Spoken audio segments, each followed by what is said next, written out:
sadurunge matur sing akeh ya ana gandeng iki isih ing sasi Sawal wis sak mestine lamun to aku kelawan kowe lan kabeh para kadang-kadang Madangkara ngaturake sugeng riyadi lan nyuwun lumungkuring pangaksami dumateng wabil khusus keluarga ageng almarhumah Ibu Minah sumrambahe kabeh para kadang-kadang para dulur-dulur para bolo-bolo munggahe para sepuh sepuh kiai alim ulama ing lenggah ana ing wewengkon Ponorogo.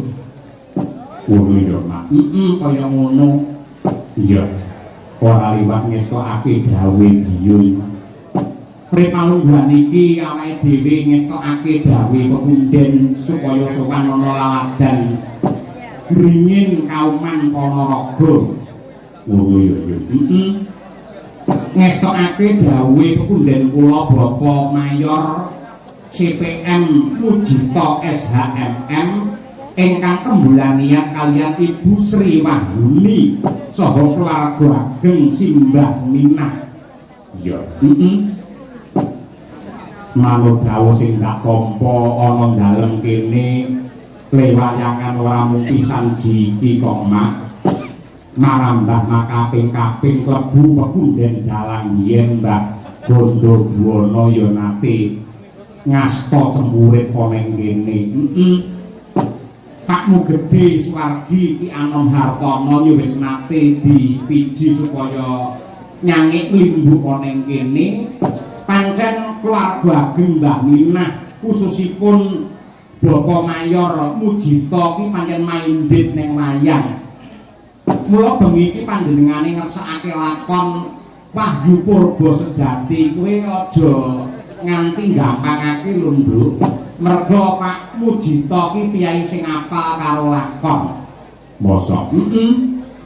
Ora mung saiki panjenengane wiwit cilik wis kulino mirsani wayang, apal karo lakon, apal karo crita.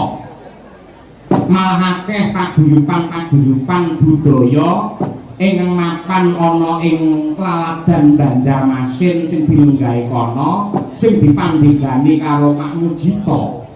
Iya kok. Nadyan Tori Palungguhan iki panjenengane bertugas sebagai polisi militer TNI Angkatan Darat ana ing Jakarta Pusat. Ning uga aktif ana ing organisasi maupun kemasyarakatan. Buktine panjenengane dipercaya sebagai ketua Pengprov Perbosi Kalimantan Selatan, penasihat Pengprov Panahan Tradisional Kalsel, dan wakil ketua Pengprov Barongsai Kalimantan Selatan, lan uga ketua Kerukunan Keluarga Jawa Timur ing Kalimantan Selatan, pembina paguyuban Pawago ing Kalimantan Selatan, dan juga pembina Riok Pawargo ing Kalimantan Selatan. Oh kaya ngono tegese pancen Pak Mujito ki piyai sing budaya ya Mak. Temenanan. Mula lemayang sing ati-ati, sing teliti. Panjenengane iki wasis, panjenengane pinter karo lakon lan manut dawuh sing tak tampa saurunge ngasta dadi TNI. Panjenengan iki jane cita-citane ya pengin dadi dalang. Mosok Pak Mujito kuwi mau sore kepareng-pareng dawuh. Ngoten masalah ya kula jane riyen pengin dadi dalang. Kula lakon iku apa? Ning kula yen kon untuk gamelan mboten iso. Mongko sing jenenge dalang niku kudu ngerti kali gamelan. Lah elek kula nutuk gamelan niku mboten iso. Batinku timbang nutuk gamelan luwih becik nutuk sinden. Kuwi apa sanjane malah kaya ngono kuwi. Ning malah panjenengan ngasta dadi polisi militer TNI Angkatan Darat malah becik malah apik kono. Iya, luar biasa itu, Pak. Banjur panjenengane kagungan kersa apa? Tasakuran pernikahan sing dipalakramakake ya kuwi putra saking Bapak Mayor CPM Mujito SHMM kaliyan Ibu Sri Wahyuni, ya kuwi ngantarane Raka Mas Bagus Bribda Arbi Yuda Pradana ingkang palakrama kaliyan Mbak Yu Roro Nindyaridi Astuti SPD. akad nikah wis ditindakake nalika 2 Februari 2020 ana ing Banjarmasin. Resepsi tanggal 9 Februari 2025 ing Banjarmasin. Nah, tasakuran kanthi pagelaran wayang kulit iki digelar ana ing dalem Bringin, yektine kaya sing didhawuhake nalika sore. Ini dipersembahkan kagem Eyang Minah karena pada waktu resepsi pernikahan panjenenganipun tidak memungkinkan untuk rawuh. Oh ngono. Lah, wayangan sing digelar bengi iki pancen dipersembahake dening Bapak Mujito marang Mbah Minah ning kodrate Pangeran siji kersane Gusti beda. Nalika wingi ana ing sasi Ramadan wingi Mbah Minah wis ditimbali sowan ditresnani ana ngarsane Gusti ingkang nyipta jagat kudu seda luwih dhisik. Monggo wayangan iki kagem Mbah Minah. Lah iya to. Mongko adate piyayi Sri Pangono kuwi mesti wayangane ditunda utawa dibatalake. Ning bobote netepi tembung Bawa Laksana sing ditindakake dening Pak Mujito lan panjenengane percaya nadyan to alame wis beda Mbah Minah mesti wae bengi iki mangestoni mula wayang tetep digelar. Tegese cangik limbuk sinden lan pengrawit lan uga kanca-kanca bakul bengi iki kabeh entuk lantaran rejeki saka pangeran ya kuwi lumantar Pak Mujito anggene tetep wayangan tidak dibatalkan. Tegese panjenengane pancen piyayi sing hambeg Bawa Laksana tresna marang piyayi sepuh. Oh ngono ya. Kaya ngono kuwi sing apik kaya ngono kuwi sing becik. Monggo iki ora nganti petang duluwe Mbah Minah. Mula tak suwun monggo sedaya para lenggah kula dherekaken ngeningaken cipta sawetawis nyambung raos kalian Gusti ingkang Maha Kuwaos anu kalian kapitayanipun piyambak-piyambak dene ingkang agama Islam.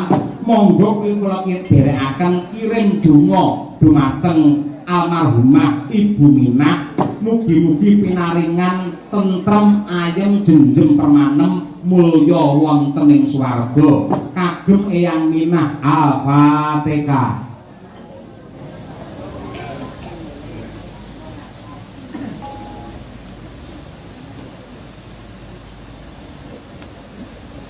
Amin amin ya rabbal alamin. Sembahun donga pangestunipun para sepuh.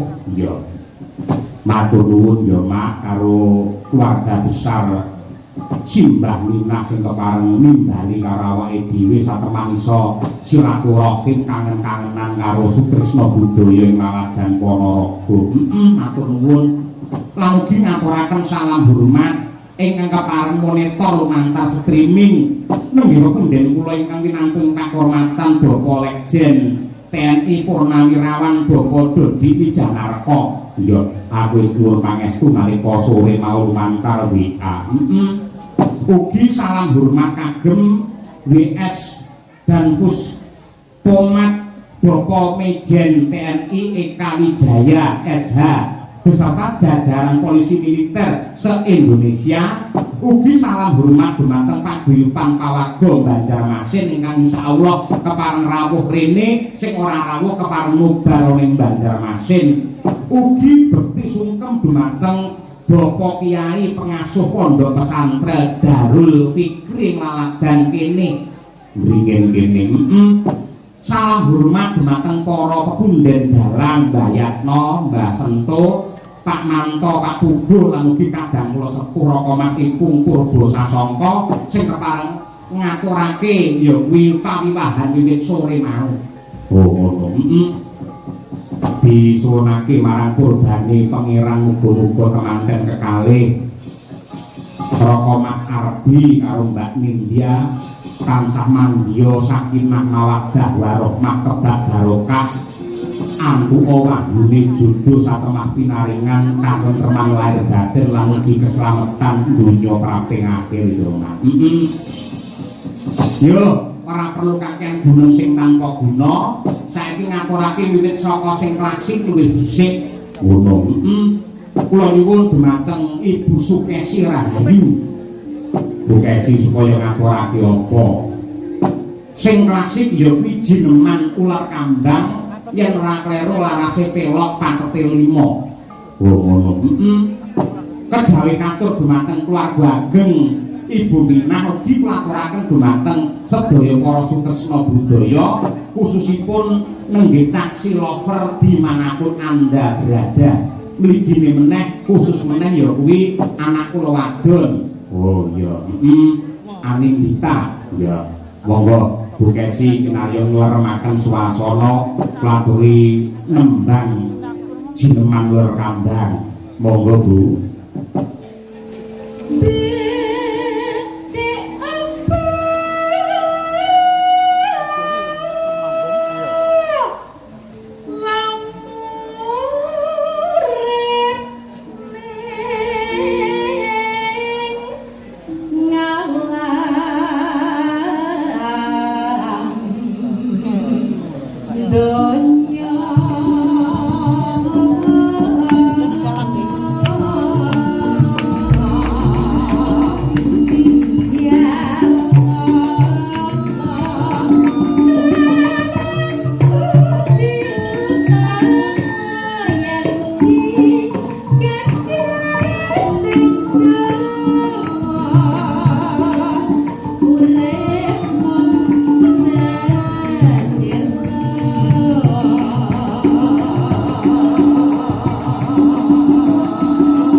matur sembah nuwun tembang klasik ular kambang wis diaturake. Kulaturaken dumateng para sepuh sepuh Kyai Lawas Kyai klasik mboten katalumpen dumateng ibu-ibu juru ladi ingkang kepareng rewang wonten ing dalemipun swargi Eyang Minah mriki mugi-mugi saged pinarya jampining saya. Iya, ngono ya, Pak. Lan alhamdulillah piyayi kene iki jan piyayi sing nyenengake konduk nang bringin kene buktine mawakar munggah panggung langsung didabiang-dabiang mlebu nang dalem jero. Iya, tak kira mangan ora mung dijak foto. Iya. Ing atase lagu iki foto nganti setengah jam dhewe. Iya, kabeh ngejak foto. Lek bapak-bapak utawa keluarga saking Pak Mujito foto ora masalah. Nek kabeh ibu-ibu lho tak dalah biasane delok ning TV ning YouTube saya iso ketemu langsung nyetok buku sak kayange. Wis aku seprene abang ya. Iya. Lek tresno karo awakmu nganti kaya ngono tenang. Monggo sing jenenge foto iki lak ya ngerti mesem to, Lho. Iya. Tak nggih mesem iki uga karo setengah jam. Nganti semene iki aku iki mun sewu lambeku nganti keju.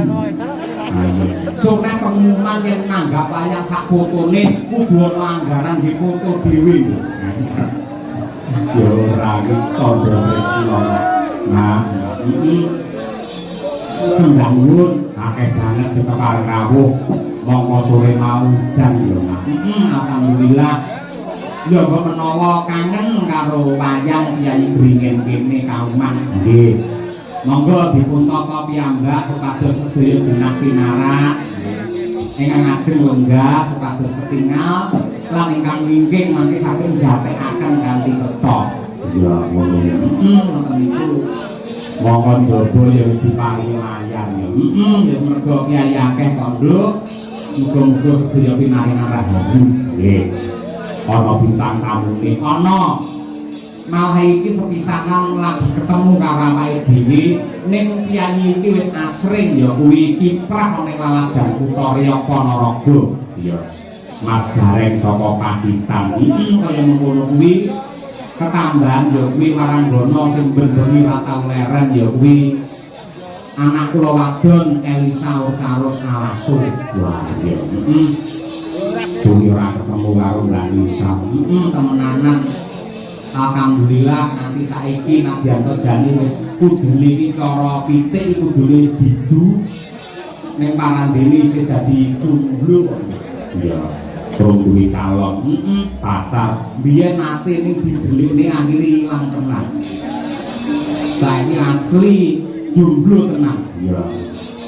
Wis muga-muga awake dadi jomblo. Mergo tak ramal Mbak Elisa nanti kesusu rabi wis kok langsung ora payu wis.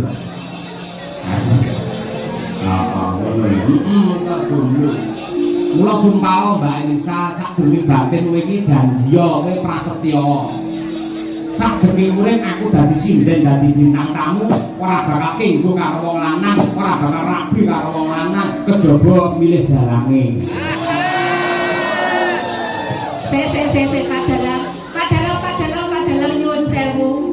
Padalang nyuwun sewu. Bu Kesi. Oh, istriku tersayang. Lah aku krungu padalang. Jenengan mirengaken bojo kaya ngono rayu Mbak Elisa. Rungokno tangisi atiku. Nonton wayang ning mburi kelir. Cakep. Pak Cahyo sayang, cintaku padamu tak pernah berakhir.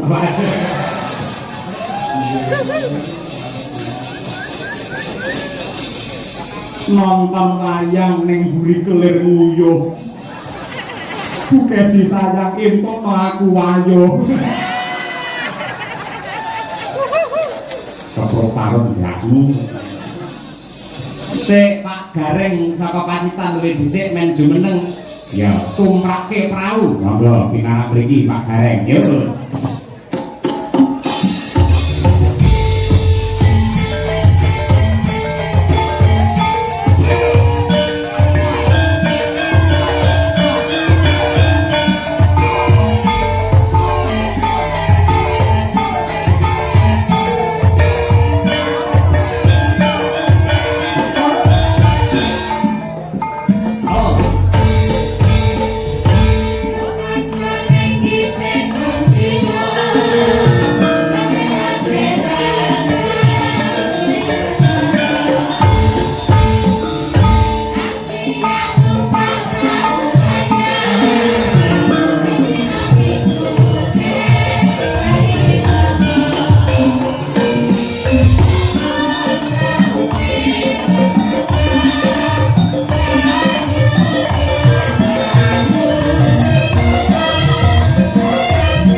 Sugeng dalu Mas Gareng. Wilujeng dalu Mas Cahyo Utadi. Pak Sange Mbok Limbo. Nggih. Nderek diajar nembe sepindhah Mas nggih. Nggih. Alhamdulillah muga-muga pinaringan wilujeng slamet mboten-wonten alangan setunggal menapa. Amin ya rabbal alamin. Penonton kok kaya ngene bane lho Mas. Pripun? Padahal niku wau jawahe nggih kados ngaten. Nggih. Ning kok nggih wah jan penonton kok ngene bingen niku. Wah, kok nggih tetep kathah sanget. Awit niki nuwun sewu Mas Cahyo. Pripun? Mbok bilih kula niki lek dalu menika mboten tanggapan. Dalu menika sanes sing ngendikane jenengan bintang tamu. Kula niku lek teng Ponorogo namung derek dolan badhe sungkem panjenenganipun Rama Mujito. Niku Intinipun badhe sungkem. nggih badhe sowan sungkem karo badan. Sing sepisan kula badan kalih Kang Hamengkugati, ingkang apa kalih menika badan dulur-dulur kula sing tenggene Bringin. Nggih. Wow, kok pamane kula ki ditanggap lho Mas, esuk nanggap kula. Awan nanggap kula, bengi kula rak nggih pun boten tanggapan kowe Pak. Lah napa? Lah kita wong derek ketut buri jenengan nonton wayang rai kula celoteni namung wonten. Panjenengan asring tindak wonten ing Ponorogo menika tegesipun dipun tresnani kalih Kyai Ponorogo. Mas Cahyo menika Kula nggih sok nonton teng YouTube. Jenengan niku ndereke Mas Guritno, nggih ndereke Mas Ipung Purba Sasongko, Mbah Yatno, mesti nggih duete kalih Mbak Elisa. Jenengan teng YouTube ngadeg berdua kalih Mbak Elisa, wah luar biasa. Mbak Elisa jan kaya Batari Kumaratih, jenengan kaya Komodo. kula ki senes komodo Mas Cahyo. Lah napa? Kadang. Oh, menungso kan nggih pun sewu Mas Cahyo.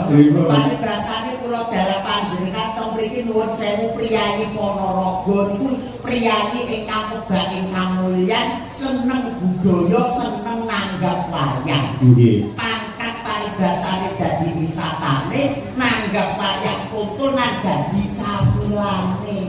Niku lho. Kowe maindit kalih wayang nggih. Nggih, kula Pak Mujito nuwun sewu ora ndudohne pangkate. Mboten ndudohne derajate, mboten ndudohne donya panduwene, ning Pak Mujito niku sami kalih kula. Lho. Samine nggih napa njenengan madhak-madhake Pak Mujito? Pak Mujito ki najan seorang perwira. Nggih. Nuwun sewu biasane niku lho pun gadah embel-embel niku dugi pundi-pundi niku mawi napa niku sing teng mriki bel-belan niku dibetok matur. Oh nggih. Betok kondur teng desa. Nek Pak Mujito mboten kaya aku Mas. Toko dok ki najan kula nggih gareng kadang kala dagel. Nggih. Aku budal ki yo celana mandek nganggo sandal jepit klambi kula elek ngoten. Mlebu blek Pak Mujito ngomong monggo Mas. Wajane tewite digilati. Kaya wong nek jenengan kan nggih wong-wong niku dinomersatukan Mas Cahyo. Nuwun sewu ngendikane jenengan foto mawon ngantos setengah jam. Nggih. Bukesi setengah jam. Menika di kula sing saking kulung setengah jam. Sedaya Widyawati setengah jam padha foto. Jenengan nggih foto. Oh, sak jam foto Mas. Setengah jam lah kula malah sak jam. Bar wonten plengos wonten langsung dihapus. Lho. Lah sebabnya lah kebanggaan kok iso foto kalih gareng. Walah wong memori wis bak kok Mas ngerti rai putih iki memorine langsung full Mas.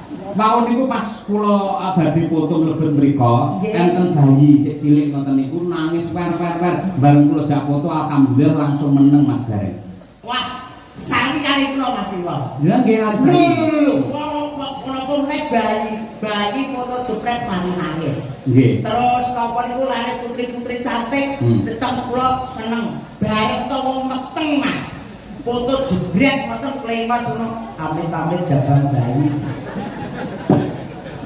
Wong kok yo kula jenengake diampun sia-sia. Mboten. Wah, alhamdulillah saestu Mas. Nggih. Saged sowan derek panjenengan Mas Cahyo Kuntadi, Nggih. seorang dalang dan seorang dosen, seorang presiden dan juga seorang dosen ingkang dados tolak ukure kula anggen kula ngudi kawruh tenggene budaya Jawa Mas. Inggih. Muga-muga ora keluwihan ya ora kekurangan. Amin ya Tata rabbal alamin. cara anggah ungguh etika dan estetika niku kula tut pingin panjenengan clear wonten pundi kemawon Mas Cahyo. Nggih, nggih, nggih, nggih. Menika dalam rangka tasyakuran pernikahan pun prisa mantenipun sinten? Mantene kula lali lho Mas, asmane lali kula begaro kula ke bapak kula tani, mbok kula nggih tani, kula dhewe namung sing derajate dhuwur. Kula kan mboten sombong lho. Iya, berarti Pak Mujito, Mas Manten itu sarjana hukum. Lho, kula nggih SPD lho Mas. Wah, sarjana pendidikan. Sumpek perkara duit. Ya ampun ngoten. Wong nggih Pak, nggih. Kemanten kakung menika Raka Mas Brida Arbi Yuda Pradana kalian Mbak Yuroro Nindi Ridi Astuti SPD. Nggih, wah niki nuwun sewu Mas Cahyo. Pripun? Najan kula ki upah-upah men kepara 20 taun yen badhe ngomongi badhe napa niku nuturi niku pun paribasane nguyai segara. Namun derek dedonga kula mawon ikhlas lillahi taala saking krentek ati kula. Nggih. Kula dongakne dulur kula lanang, dulur kula wedok anggenipun bangun bali wisma. Muga-muga dados keluarga ingkang sakinah mawaddah warahmah.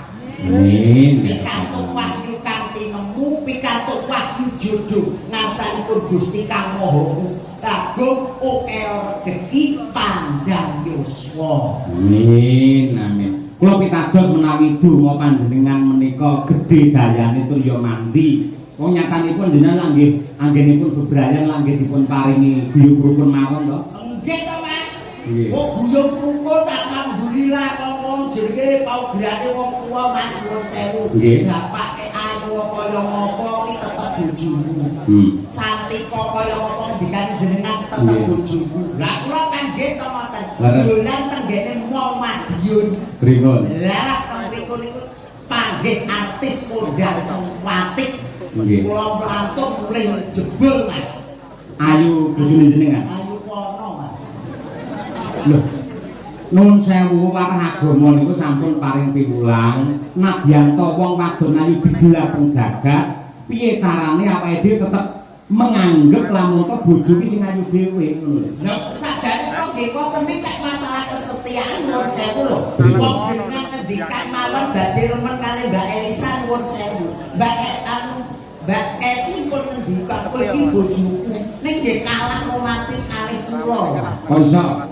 Kula nuwun sewu bojoku ki ning dinggon tak gandeng. Jan ketok rukun teman-teman. Ketok mesra. Ponorogo tak gandeng. Jak pundi melih? Tak teng Madiun kula gandeng. Nggih. Tenggene Surabaya kula gandeng. Mlebu tenggene Mall sebelah iku kula gandeng. Mesra banget nggih. Mergo nek mboten kula gandeng yen njupuni napa-napa. Oh, padahal niki kula iki nyambut gawe. Lho sampean kudu ya tanggung jawab. Seorang laki-laki apa sing dikersakne bojo ya dipinangkani men sampean duwe kawibawan ngono kuwi. Nggih kula pinangkani. Kula pinangkani lho niku kula pinangkani saestu Mas. Nggih. Kula jupuk ning hotel, bare tenggene kasir kula balekne meleh. Lho lah terus mulai ora nggo apa-apa. Lah yo sabar. Kula kan nggih mboten sabar trimo karo paweke sing wong lanang. Kula kan nggih mboten sami kalih putranipun panjenenganipun Pak Mujito. Pripun? Pokoke yo jenenge awake dhewe najan wis pangkate dhuwur lho Mbak yo, Dik. Paweke dhewe kudu nrimo apa sing dadi paweke Gusti. Nggih. Nggih ngoten. Dawuh leres nggih nggih.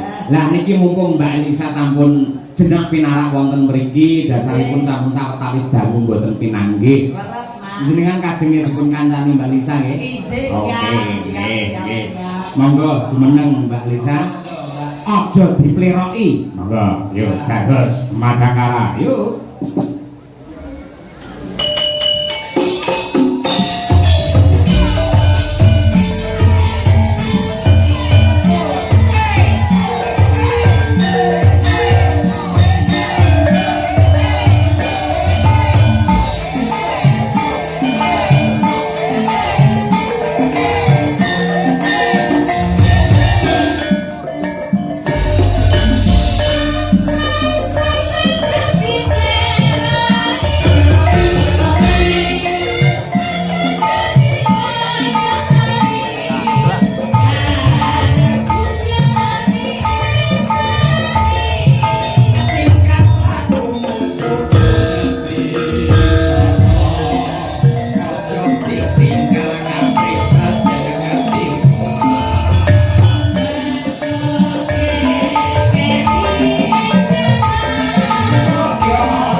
Pripun Mbak Nisa kabare? Ceng aturaken wilujeng kalu sugeng kalu macane limbo Pak Yoyo. Nggih. Ingkang kula hormati kula tresnani. Pripun? Kula hormati kula tresnani. Sampeyan muni tresnani jare kuwi iso teles dhewe lho Mbak. Ya kaya grogi ngoten lho sampeyan. Terus jenengane saya tambah yuswane kok ngibarate kaya emas ini malah kaya sinangkring kaya digosok satemah mencorong mawa cahya kuntabi. Kemunar ngono Mbak Lisa. Kok gitu? Oh iya ya. Maksudnya tresna itu kan sebagai sosok seniman yang dalang sing tak puja-puja ngono tak idolakan ngono. Ora tresno sing kaya ngono gitu loh. Jadi emang mungkin sinarnya itu mergo bar pedot. Aku ki lho rungokno El. Wah, iki bukesi lho sumunar mawa cahya lho lan iki. Aku ki lho ning omah dadi bojone mek 15 taun. Ora tau lho dilem-lem kaya awakmu El. Aduh, piye masa to Bu? Masa gak pernah dilem to Bu? Enggak. Malah ngelem awakmu iku lho. Jane ya bukesi Ngaten lho Pak. Nun sewu itu pendapat yang salah. Bukesi ndalemi ya tak lem ning panjenengane ora krasa. Malah nun sewu reka ilang biyen bar umroh to. Dadi sithik akeh ngerti basa Arab. Lah, jebul wong Arab kuwi, wong lanang ngelem karo bojone sing putih kemerah-merahan iki lindang piye? Ya Humairah. Putih kemerah-merahan kuwi ya Humairah. Bukesi ya tak undang ya Humairah. Ora mungkin Pak Hiro tak undang Hajar Aswad ora mungkin. Ini kan berarti menunjukkan rasa tresnone. Rasa tresno kuwi mau digambarne kena saka apa wae. Nah, Seladine audio awake dhewe yen belen bengi iki ya kaya ngene iki kepenak. nah kandhane. Iki jenenge enek kanca-kanca YouTube Mas. Piye? Yen belen manggone kepenak nek kono ditata ya becik manggone. Menika sindenipun Madangkara mawi biru mawi petak tata nggih penak sarang. Penak. Nggih. Sarang nggih penak. Mula Pak Cahyo Kudati niku yen ngendikane kalih bojo mesti kepenak supaya rumah tanggane sakinah mawaddah warahmah. Lah iki pertanyaane siji. Apa Mas? Kowe kapan? Iki lho, aja takon tak kuwi sing jenenge tresno karo jodoh kuwi kudu dipedhake. Wong nek umur sakmene nek diomongi ora payu-payu engko selak tuwek, engko selak dadi perawan tuwa. Aja iki berarti wong lagi golek jati dirine. Urung ketemu jodone, kudu dipedhake antarane jodoh karo tresno. Upamane jodoh. Nek wong saka tresno dhisik ya. Tresno. Ya, nek wong tresno kuwi arep suwene kaya napa, kuwi iso ora dadi jodone. Nek ora dadi jodone, pedhot tak dungdung, pedhot tak dungdung asyik Tak dudung pedhot. Tapi nek Jenenge tresno arep kaya apa palibasane esuk sore dolan esuk sore mlebu sak mobil yen dijodone kuwi bakal kok dot dungdung asonote tak dungdung pedhot. yo Kuwi iso tresno bedane jodoh. jodoh. Jodoh arupa diawali maune ora tresno mung dijodohke karo wong tuwa utawa misale ketemu langsung sret ning ati wah kaya-kaya iki ana sinar sing bakal dadi jodohku. Lah kuwi diwiwiti saka barengan kok tuwuhe rasa tresno nek wis dadi siji. Kaya dulure dhewe sing manggon nang mriki bengi iki temu wahyune jodoh, wahyune katentreman. Nah, iso muga coba dadi tresno, dadi yo jodoh. Ora nggih tak tundung. ora. Sing kan sing mau. Ora tak tunggu khusus seniman. Oh, wong tiga nek tak tutup medeng. Mak jedor. Ning madyan kaya ngapa Mbak Nun sewu jenengan kok ngendika apa wae kata-kata mutiara sebagus apapun. Ning nyatane praktekke jenengan kan nun sewu angel mendapatkan jodoh yang sesuai dengan idaman hati. Mergo napa? Jenengan ora ngerti makna dari mencintai atau makna dari cinta itu sendiri. Tolong dijelaskan. Saya Langsung geleng, bisa geleng. iya. Coba tresno kaya ngopo? Dirungokne ya. Bukan jepiro, bukan sinan kira-kira. Dirungokne ya. Tak kuntung asolole. Wong iso Cinta, iso bunuh. Reng, Rono, cinta adalah anugerah suci dari ilahi yang mempunyai kekuatan luar biasa untuk menuju ketenangan, kenyamanan, kesenangan, dan juga keselamatan dunia sampai akhir. Itulah cinta sejati.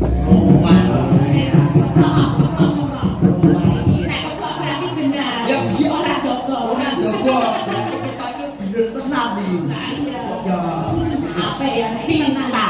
Nah, terus yang nomor 2 mau apa? Cinta, terus Napa? jenengan mau ngendikan Mencintai loh. mencintai. Mencintai itu artinya adalah ketika kita tidak menyakiti dan siap dengan ikhlas menerima rasa sakit yang diberikan oleh orang yang kita cintai, itulah makna dari mencintai. Apa ini? Wah, aku yang duwe. Apa? Aku yang duwe jenengan mau kan jodoh karo tresno. Aku nomor 1 kuwi jenenge bojo. Oh. B O J O. B. Berangkat dari suka duka sekarang menjadi cinta yang bermesraan. O. Orang tua sudahlah merestui Kalimantan tresno, Ponorogo ya tresno. J. Jadilah teman hidupmu sampai akhir hayat. Sampai mati. Terakhir O. Oleh karena itu jalinlah rumah tangga Anda, rumah tangga yang sakinah, mawaddah, warahmah. Kuwi lek bojo iki jenengan mesti wis apalan. Saiki tak tambahi istri. Istri. I S T R I. I.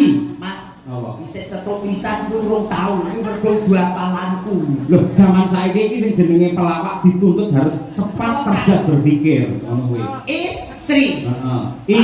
Nuwun sewu lho dongane lho Mas nggih. Iki padha karo tes-tesan biyen masih dadi tentara ya kaya iki. Hati-hati tenan. Lah kene dosen lho kene wong tani lho. Ora bingung piye nek ndas. Istri. I. Insya Allah beliau akan menjadi keluarga yang sakinah, mawaddah, warahmah. Iki sakinah yo ping ngomong Wis akeh. to meneng wae kadung mumet ndasku lho. Kaya Balik langsung ngangge sakinah. ora kena. S. S.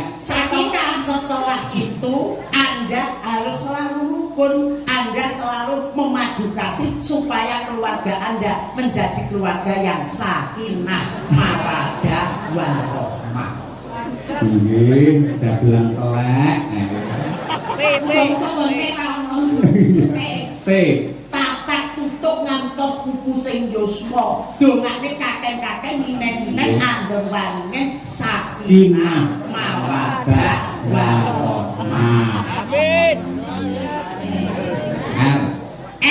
Regu-regu paribasane mrono bijak, mulih bijak, oleh rejeki sak kepe diwenehi sak kepe, oleh rejeki sak linjing diwenehi sak linjing. Muga kuwi jenenge wong keluargane sakinah, mawaddah, warahmah. Terakhir I. Para penonton kula nyuwun, mangke yen pas sakinah bareng mawon ben pucet raine. Yo. I. Insyaallah begini iki kula pun lunas, Mas. Lah sakinah. Ora pituki mergo nek bareng-bareng kula wirangan. Yo. Alhamdulillah barokah. Engko sik kula rampung. Wis kok Mas. Conto iki lho, mesti ana sing apik, ana sing elek. Bolo tengen Pendowo ki apik, Kurawa ki elek. Dadi contone aja bab sing apik tok, nek sing elek. Nek istri utawa bojomu lak apik. Apik. Mongko lek seneng karo wong sing kuwi dudu bojone, iki lak jenenge cara kene demenan. Demenan. Persuku demenan. Sakinah. Ayo.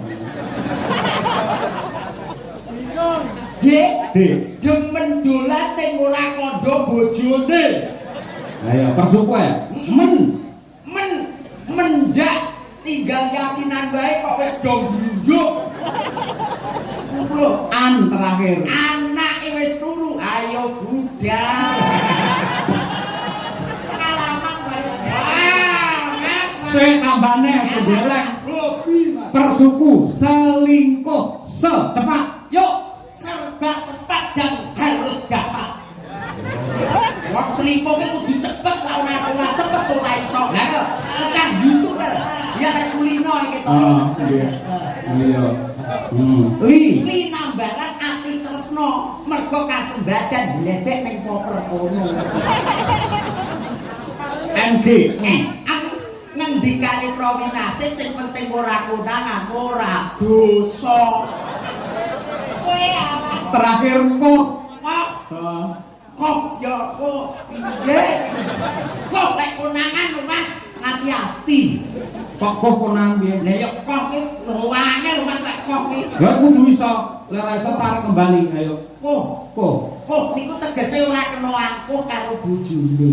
Nuli tombolo ben aja ngerti awake dhewe nek hubungane. Kulino rene asli. Ya ora kulino piye lho. Ora kene hobi lho. Hobi padate. Oh biyen jobane sik buka sapa sing nyang pisanan. Kowe. Wah jenengan. Weh. Dapurmu sing kowe sembayari aku ngono. Alah kula nggih dalas dirutok. Ngapunten Mas Cahyo nggih. Mboten napa-napa. Gudange ilmu, gudange budaya nggih Mbak Elisa, ugi gudange agama. Nggih. Sing teng mriki menika pondok pesantren pun pondok. Darul Fikri. Leres pondok Gontong, Nah. wonten mriku Arisalah, Wali Songo. Maya, wonten Almawaga, Nggih. nuwun sewu jenengan nggih lulusan pondok, Mbak. Aku resen. Wah langsung ngobong wis. Mbok ngono nggih ngono sing malah ngobong. Sakit ge setelan lho. Aku ora mudeng tenan. Aku kene kok golek sepelan itu di akan dekirane karo Mas Yoyo. Iki bakelane entek-entekane pondok bersalin kae lho. Malah muni aku Kristen. Wah, wis. Apa kok pondok bersalin ndak aku kok ngomong nang pondok kuwi ora ngaji iki bakul celok ae lho. Ngono kok ya. Lah iya ora gejak anu kok ben sepel-sepelan kok. Nggih. Saya Mbak Lisa, nun saya jenengan kan sudah milih-milih lelaki balik primau. Monggo yo sing nate gandeng karo sam. Piye carane ben gak Iki- ngomong ini malah. Aku ben perhatian karo sampean ben ketok. Iki lho Bu Kesi lho gak tahu malah Pak Yoyo tuh tahu duluan lho kalau aku pedot.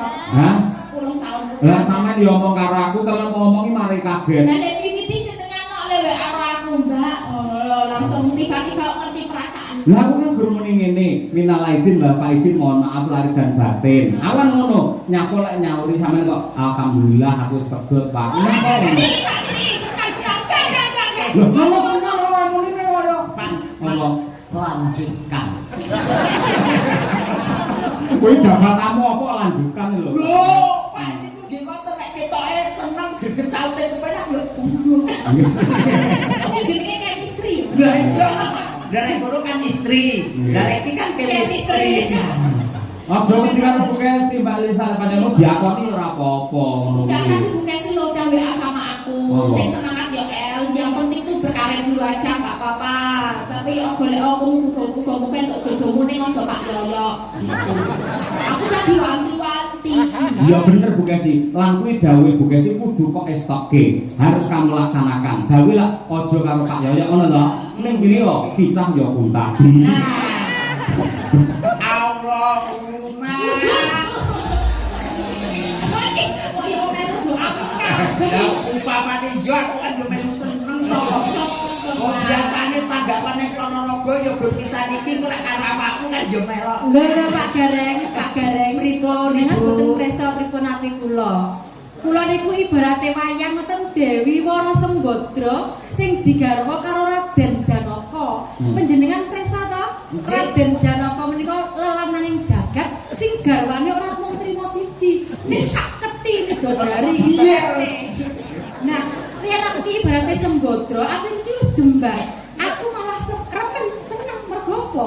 Bojoku kuwi berarti larang jagat, ganti migrane wong wedok sak donya mergo apa? Bojoku pinter melindungi wong wedok sing ayu-ayu tur atine apik. Aku madu karo Lisa ya ora apa-apa. Malah penak. Sewu Mbak Elisa nggih, sewu Mas Yoyo. No. Kula pun gadah langganan jamu tok Ponorogo. Lambemu aku sik enom ora perlu ngono kuwi. Lah terus ngangge apa? Ora nggo apa-apa ngene iki sing bako padane awakmu ora. Isih rosol. Rosol. Rosol. Ora sing penting kita wis beda keyakinan. Beda keyakinan. Lah Mergo aku Islam sampean Kristen lho. Lah keyakinan. Keyakinan piye? Kamu yakin sama aku? Terus kono? Aku rodok yakin. Biar muni gak yakin rawani deh. Rawani. Wah bila tak santet kok dulu. Jadi Semoga balisan bagi. siap. Ada surat-surat juga, ada salam-salam juga. Wah ini tulisannya apa mas Sarena iso aku tuh harus sopan. Iki tapi ya Allah. Iki wis BL Wisa. Alah pun boten iso Mas. Aku yang mumet kok. Mumet niki kula. Dan mumet Yo dibuka sih lho Mas. lho kok iso dibuka sik. Niku teng mriku enten seratane lho Mas. Napa? Lah iku kuwi Yo kan jero yo mesti enak to mesti. Oh lah yo, dalam tinta nih. Nggih. Tulisannya dokter ini. Salam taklim saking keluarga. Napa niki? Kok jauh banget bacanya Pak? Apa? Apa ya? Lah lek wis tuwa pancen maca ki ado. Oh, lagi 2 menit wis kleru. Wis kleru. Jare kuat sik ngomong wis tuwa. Nggih. Saking napa niki Pak tatung Mbah Disan nggih. Nah, Mbah Disan nyuwun gending utawi lagu kinanti sandung terima kasih. Disange nggih. Sandung. Iki wonten saking balong Pak Samiki menika nuwun tembang kangen. Lajeng wonten Wonegiri Pak Prastoto ini dari Cak Silover dan Action Memanto senggol dong. Minta podang kuning. Nggih, dipun aturaken sedaya. Monggo. Anu Mbak Lisa nyuwun kadung Tresna dhisik diaturake marang mempelai berdua. Nek nangis kamu piye? Enggak ora. Ngopo kadung tresno kok nangis. Kadung tresno yo berdua Soale ora jodone. tak dulu. Aku mau bengi iki mau gede curhat Elisa tok. Tak dulu. Monggo. Dibawani monggo bawani napa nderek mawon. Rino wengi dadi ati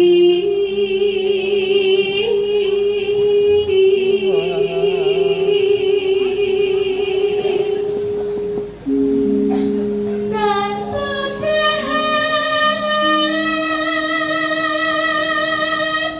tanpa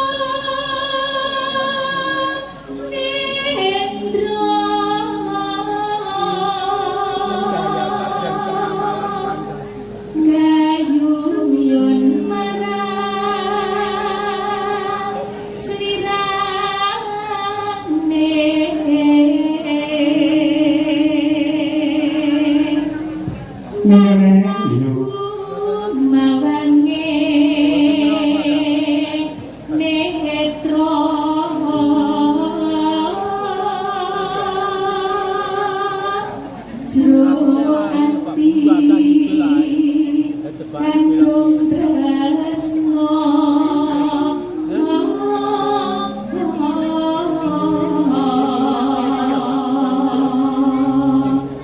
Ngandiyo ampun sliramu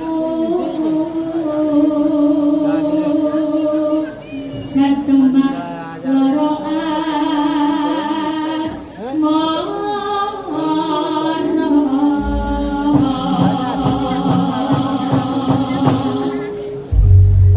Nggih, digarap orang Rambahan sepisan langgam angka loro ndandut ning iramane slow. Wah ya kadung Tresna. Monggo Mbak Elisa Carus awaso.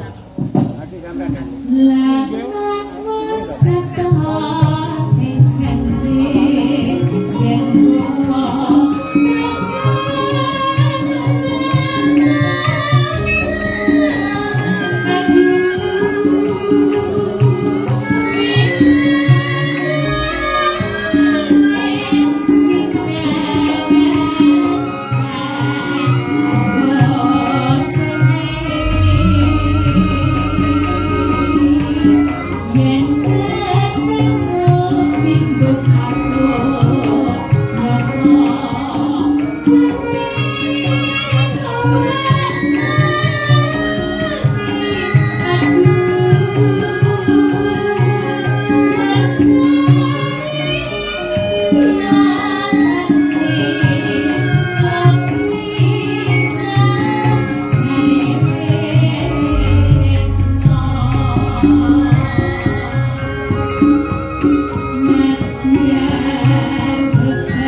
Nyuwun tepuk tangan kagem Mbak Elisa Artarus Warangga. Sing kanduan, sing kaya mawon. Dang ket. Namanya itu ke distrek yo, nek wis ono ayam-ayam tuh bikin blur gitu. Ogo padake kacamata apa piye gede. Yang ada ayam-ayam itu kan pikiran aku. Ya aku ayam-ayam. Coba Elisa. Mana soal Mas Gareng? Manggon. Karo kawula Mas Cahyo menika lagunipun Kak Tresno. Nggih. Muga-muga tresna ingkang sejati mrigilipun kunjung dumateng pinanganten sekalian. Nggih Mas Arbi kalian Mbak Nindya. Terus masih mbake sarjana pendidikan seorang guru Nggih. dan masih seorang TNI. Paribasanya awake dhewe iki arep saomah bendina kanggo ngarsa. Nggih. Kuncine sing tresna sing luwih bakal dadi rejekine teko pupu sing yuswa. Amin. Nggih. Tak golekne kanca meneh Mas Gareng. Izin Mas. Iki ana sing ngersakake ya kuwi jaranan Mbak Pinong. Ayo, lho. Coba men jumeneng cublak suweng Pinong Nawangsih Tulungagung punya. Yo.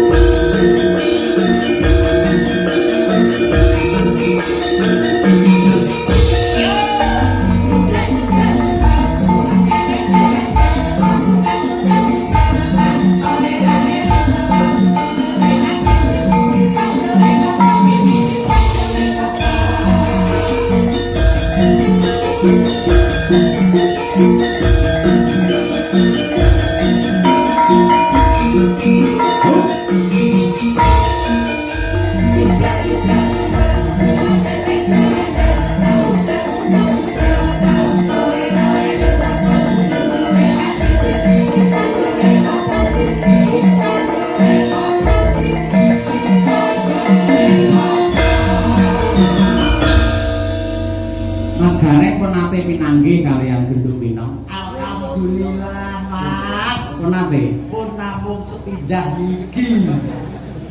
Wong kok yo terus cetuke kapan Mas? Paribasane kula ki menggur AKDP lho. Apa ya? antar kota dalam provinsi. Nggih. Iku wong kula ke panjenengan kateng isi. Nggih. Lah kula GM. Wah, ngayuk Jakarta. Lah Universitas Gandulan Monton. Wah, ini. Mumpung panggil niku mangkenalan. Mbak Rina, wilujeng Ya, dalu. nggih jendalu. Minal aidin wal faizin. Nggih, nggih Pak Izi.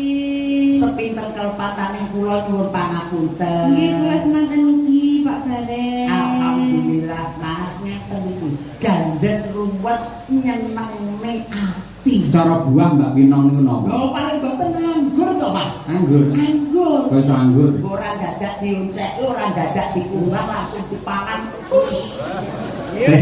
Lah iki Mbak Umi Afifah kelakuan napa? Mbak Umi Hafifah iki yang cara buah ngoten nek teng desa Ranti. Ranti. Ranti. Kok ranti? Ranti niku nggih cilik, Nggih. rupane ireng, wukeh tembul-tembul wonten, legublen kena kanggo tangga. Oh, kowe tunggale jamu berarti. Kena nggih jamu, kena nggih tangga tresna. Nggih. Lek Mbak Birgita iki, Birgita. Wah, saneka iki kena terus buah napa? Ngeten iki lek cara buah niku nuwun sewu Mas. Manggis. manggis. Manggis.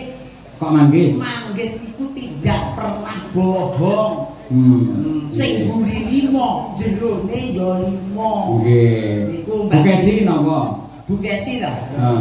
Lek Bu Kesi niku sakniki napa kala rumiyin? Yo sakniki wong kayene saiki yo. Sakniki ta? Nganti elek surat ajanah nggih. Mboten lek Pak Bu Kesi niku nuwun sewu. Cara buahe ngoten melon tanpa biji. Mewah. Layak bilang. Melon tanpa biji. Nggih. Tukune ning demoke tan kono, dibuka marep kulon, seret banyune cur. Dulur pepol, dulur bringin kabeh padha seneng. Yen kuwi bar Bu Kesi Mbak Trihastuti, Mbak Tutik. Mbak Tutik niki lek cara buah Mbak Tutik niki nuwun sewu lek semangka. Lek semangka. Nggih, semangka niku dipangane lek pun ming wayah poso. Nggih. Dadi lek ora poso ora dipangan ya. Nggih, ora poso ya ora tau. Jenenge semangka, Mas. Nggih. Selanjutnya salah kau semangka. Mbak Lia, terbang apa? Mbak Lia mriko lho. Nggih. Nuwun sewu lek Mbak Lia nggih. Nuwun sewu apa ya. Niki kula cedhaki wonten tang nggih Mas. Nggih, watal wis didemek. Mboten namung kula ambet kok. Lek didemek ngentut kuwi. Ora malah seneng kula. Cedhaki ngentut niku kula demen Pak nuwun sewu. Alah, pun kecekel Mas iki. Apa cara buah? Pace. Enggak sia-sia. Oh, mboten sia-sia. Kuwi seniore Parasinden lho kuwi, suarane apik. Parpo senior Parasinden jenengan aja jedak lek kentut. Wong ora ngantek kentut bae tak ambet Pak Bel lah koyo pace. Kok kok konsol. Main komplit Mbak Lisa cara buah apa? Lek Mbak Elisa wis bendina tau mriki lek niki kan nggih buah kesukaan. Oh, makanan sehari-hari. Makanan sehari-hari komplit kabeh kuwi. Apa kuwi? Iya seneng semangka enek. Terus apa kuwi melon enek. Hmm. Terus duren enek. Hmm. Terus anu salak enek. Terus apa kuwi koyo buah-buahan kabeh enek niku. Hmm. Jane stok sak kresek. Sampeyan cara buah ya apik kok. Oh, napa Mas? Cara buah sampeyan ki pelem. Pelem Pelem sing luwegi rupane kuning semua abang kae. Ning digondo codot tadi ya. Kuwi. Mboten napa-napa Mas, udun druk, ora cocok jenengan dahan. Iya. Nggih. Nang ngile nang.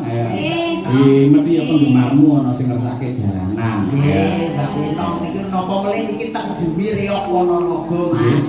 Pokoke ya jenenge jaranan iki tidak hilang dari pandangan seorang penduduk Ponorogo. Nah, nggih. Nggih, Pak. Halo. Niki sakderenge nembang kula ajeng tanglet mansal. Oh, boleh. Niki wau kan kula kalih Mbak Birgita, kalih Bu Kesi, kalih Hobi kan kaget to nek Mbak Elisa niku jomblo. Kok jenengan niku malah ngretes niku sejauh apa to dengan komunikasi kalih Mbak Elisa? Iki saksi eling iki durung urusanku karo Bu Kesi karo Mbak Lisa nyapo tadi melu-melu. Kula kan kepo lho, kula kan sayang Bu Kesi lho Pak. Terus mungkin nek Bu Kesi disakiti kan saya enggak terima. Hah? Gitu. Sing nyakiti Bu Kesi iki sapa? Lah, kula ngomong tahu sejauh apa komunikasi jenengan kalian Mbak Lisa niku mawon lho. Ora Jawa aku bener kok ora Jawa. Yuk, Ayo. yuk, kowe pengen ngerti sejauh apa Pak Cahyo dengan Mbak Elisa. Oke. Engko tak sadap nih WA-ne ku mau. Lha kaya pihak kepolisian. Ngomong kene mantan itu. Ninggalkan Tresnan ya nang ya. Nggih. Ayo kita kok kangen suwi lah. Nembangake kuwi. Ayo, Langsung bae nang Ramban. Ya, kaya ngono. Rino nawang sih, coba diaturake para lenggah sugeng mirsani. Ya, malah. Jaranan dangdut kreasi.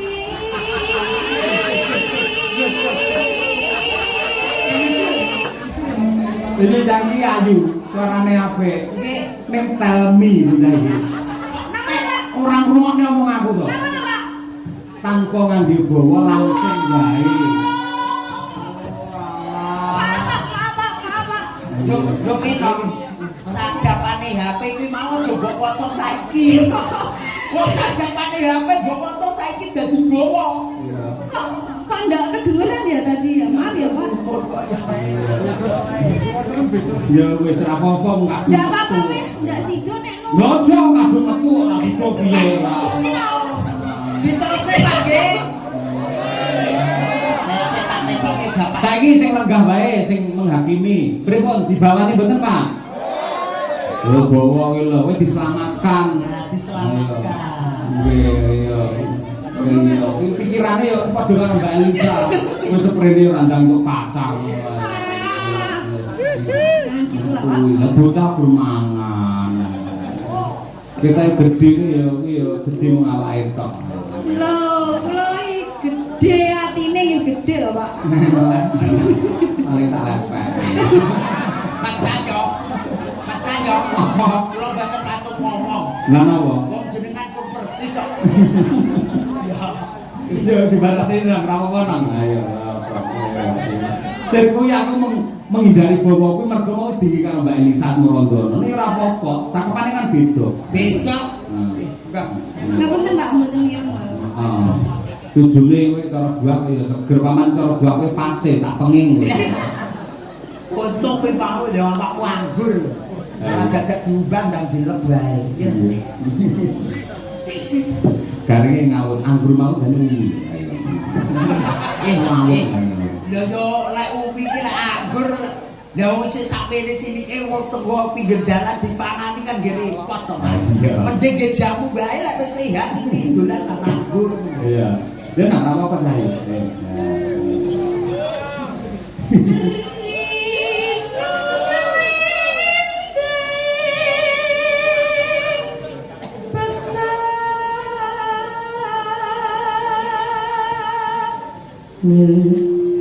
Sing terewe jaran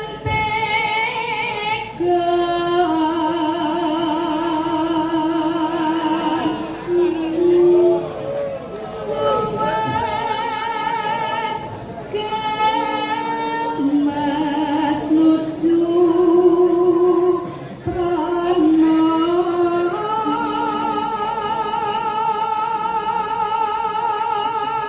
No. pinter agawe branto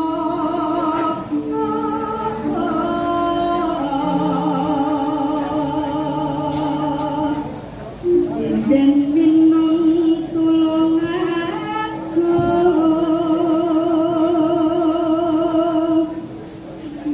ojo nganti ninggal tresno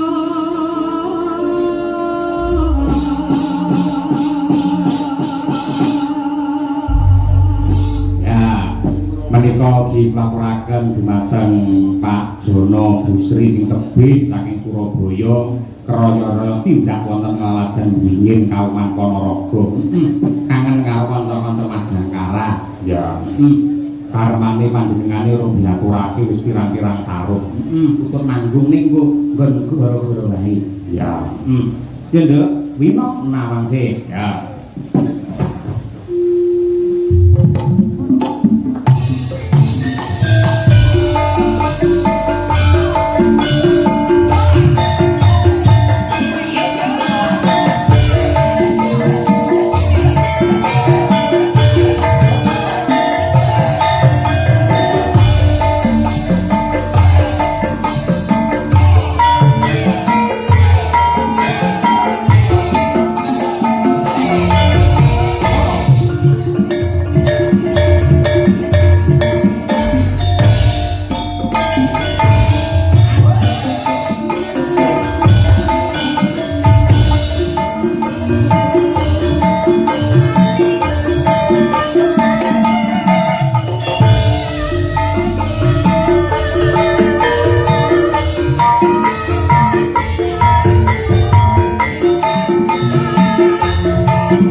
teng mriko.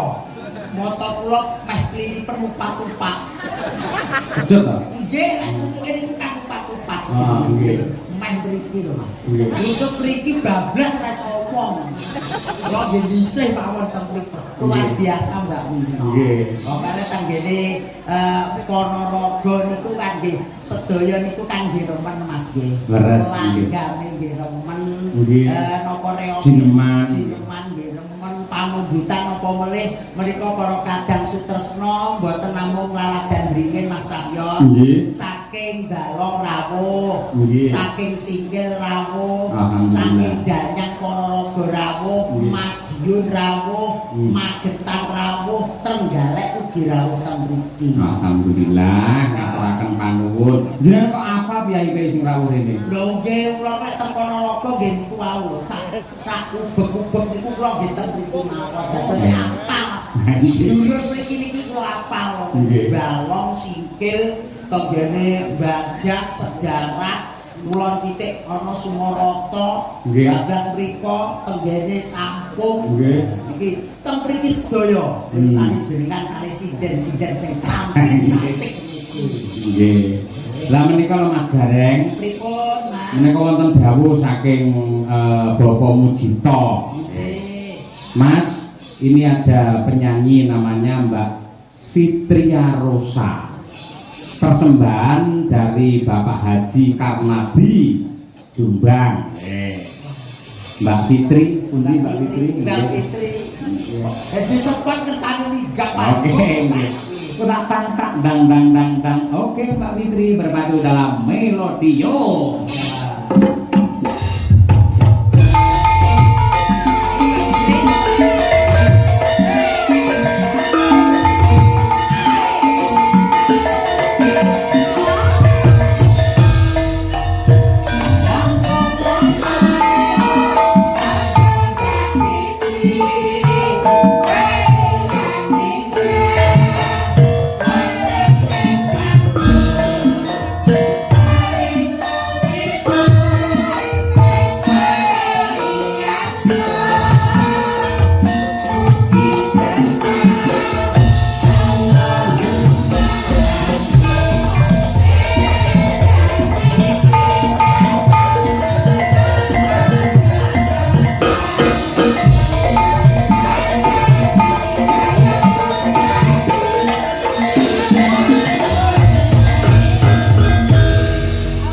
Mbak Fitri namanya ya Mbak?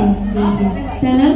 Namanya Mbak Fitri. Iya, leres. Nggih, perkenalkan nama saya Idul. Mas Idul. Kersane Pripun? rumah monggo tekan. Kula mriko.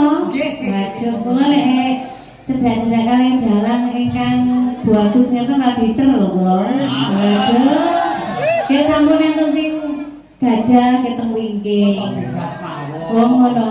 Oh, betul bisa. Wah, itu beri iso, berarti secara diam-diam. Mbak penyanyi. Dalam nggih? Kamu apa? Oh, sakniki setunggal mboten cekap nggih. Padahal ini pun kula liar. Oh, mater. Pun ngijini lho, sampeyan krungu to, Tulungagung enek sing jenenge Bos Kacung iku wae loro. Mosok ya Pak Dalang nek sitok. Aku tetep sitok. Mung Sudah. ngene sesuk lak prei kula. Ya, Diparingi rezeki kali Pak Mujito. Buka silat tak jak ning mall tak kon tuku baju ya sampean. Iya ta? Waduh. Nek sandal jinjit emong, bojo kula nanti gundung malah nggih. Iya ta?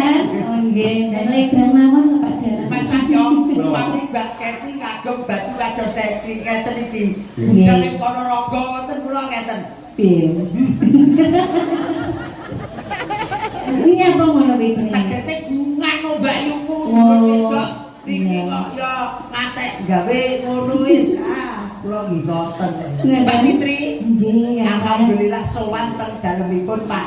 Bapak Mujito, Pak Mujito. benar Bapak Mayor Mujito, selamat malam. Semoga hajatnya dilancarkan dan sehat-sehat, rezekinya lancar beserta ibu, nggih. Ya, amin. Tapi Satu sumbang di saking sini. anu nggih, Mbak.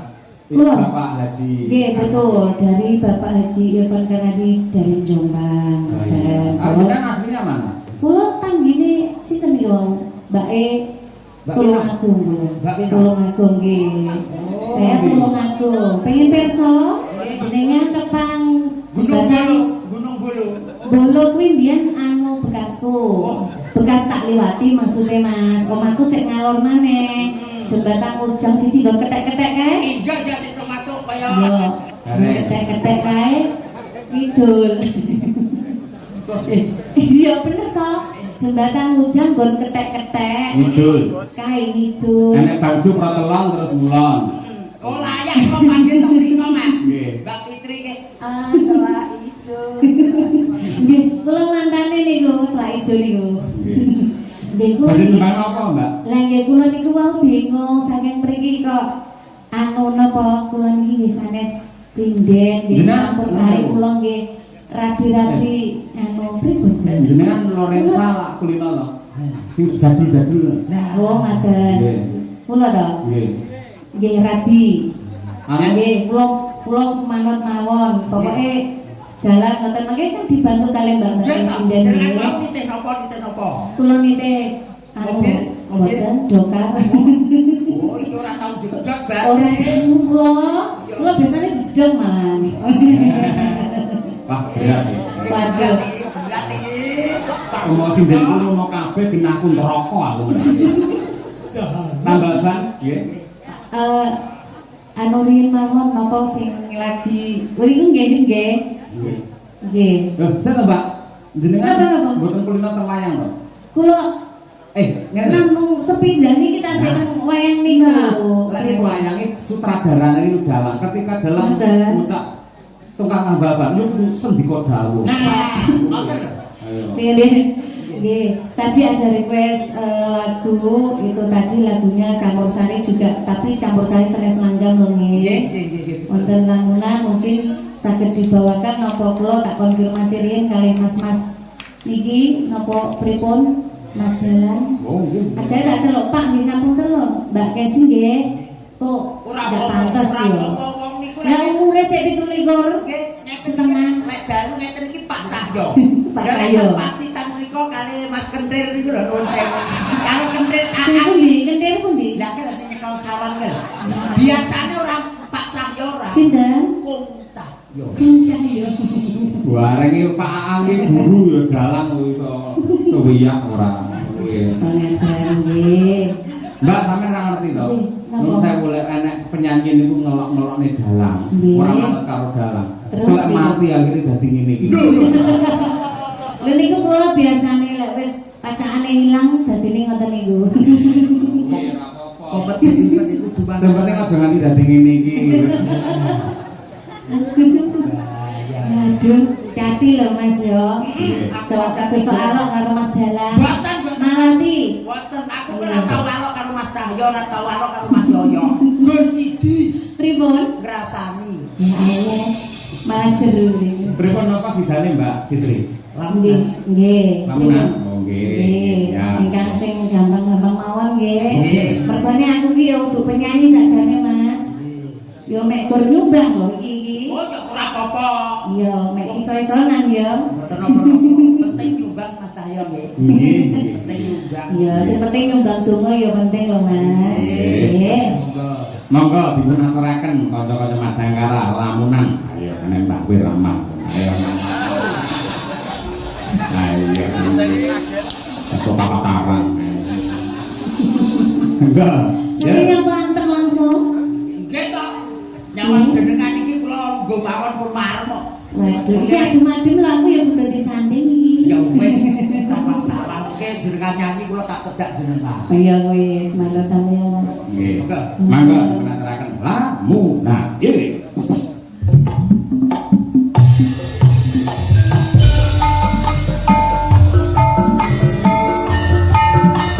Jogetnya Mas Niki. Ini duluke Julino sampeyan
janji. Tenan, saestu. Aduh. Mas Gareng, niku wau joget pargoi to. Pargoi. Lah kok sampean sik kuat aku wis boyoken. Loh, jamu kurang ampuh. Kene ku Jamune apa? jamune nek kok Ponorogo ki ya sing amput endok. Ndok. Endok Jawa 10. Ngono. Karo apa nih? Dublek karo susu SGM. Ndak loro ae ndoke. Oh. Nek 10 bare yo kelemboken ta ya. Mbak Fitri matur Nggih, nuwun matur sanget nuwun. kalian Joko Haji Kang Adi nggih. Nggih, terima kasih Diundang. banyak. Ngapunten sangat kula nggih tasih niki nderek pagelaran wayang kulit. Kudu iki Bapak Dalang kalian tim sedaya kemawon diparingi sehat panjang umur. Amin. Rezekine lancar. Amin. Mas Gareng juga Amin, nggih. amin, amin. Jobnya juga banyak. Amin, amin, amin. Terima kasih. Saya undur diri dulu. Mohon maaf bila ada kesalahan yang mungkin saya sengaja atau enggak. Juga buat beliaunya tuan rumah Bapak Mujito. betul Bapak Mayor Mujito beserta Ibu. Terima kasih Ibu. Tadi katanya ngantuk, tapi setelah ninggalin jenengan langsung langsung semangat. Wow. Loh maksudnya Ibu Ibu Mujito untuk aku. Iya Mas ya. Oke, kula pamit rumiyin, mugi-mugi lancar sampai akhir acara nggih. Amin, amin. Terima kasih. Assalamualaikum warahmatullahi wabarakatuh. Waalaikumsalam. Nggih. Mas Gareng nggih. Gandeng menika Ponorogo niku benten kalian laladan sanesipun. Laras. Ya bab guyon, bab lagon ya diaturke niki ya lakon aja nganti ditinggake. Saya niki kan bocah-bocah cilik niki mesti seneng kali sabetan, seneng kali lakon. Nggih laras Mas. Nggih. Niki Mila. jalan-jalan Sinomak Sino nggih rawuh mriki Mas. Nggih, nggih. Mangke dipulajengaken goro-goro pokoke malah luwih hot full edan. Wah. Pengasih saka Hyang Agung muga-muga tansah sumanting ya, Mak. Kaya ngono kuwi. Ya, mbacukne gelar cerita nyuwun izin Bapak Mayor Mujito mangke nggih perangipun anak kula ingkang Bajeng kelas 1 SMP ingkang badhe nderek nyambut damel